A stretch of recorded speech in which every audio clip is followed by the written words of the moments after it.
Guys দেখতেছেন কিভাবে গ্রামীণ পরিবেশে হাঁসের পাখা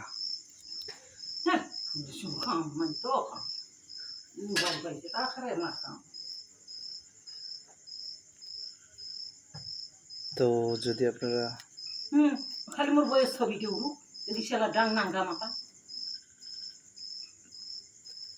তো গাইস আপনাদের জন্য শুধুমাত্র বাড়ি পর্যন্ত খাইতে রাজি আছি, শেষ পর্যন্ত আপনার সঙ্গে থাকবেন।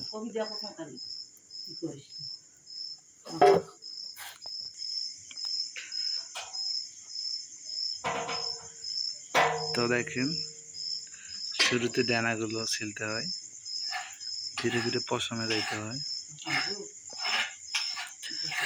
তো গাইস ভিডিওটা একটু লং হবে, এই জন্য একটু স্কিপ করা লাগবে।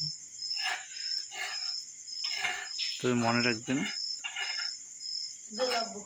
প্রয়োজনীয় অনুযায়ী গরম পানি ইউজ করতে হবে, আবার বেশিক্ষণ রাখা যাবে না, রাখলে আবার গলে যাবে, সেই হিসেবে রাখতে হবে।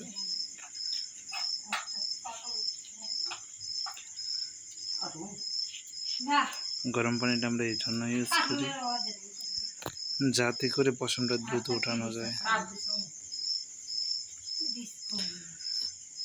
তো রাত্রিবেলা যেহেতু ভিডিও করতেছি, জুম করে ভিডিওটা পুরোপুরি ক্লিয়ার নাও আসতে পারে। পায়ের কিন্তু ছাল পাকলা পর্যন্ত উঠানো যায়, এটা কিন্তু আমি নিজেও জানতাম না।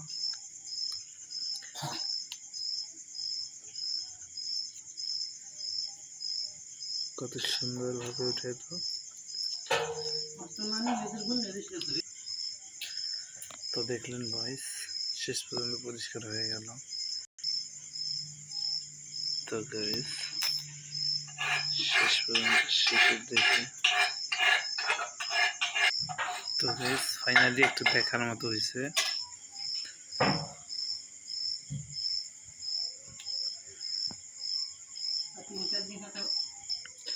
তো গাইস আজকে এ পর্যন্তই, ফাইনালটা দেখাবো রান্না করার পর।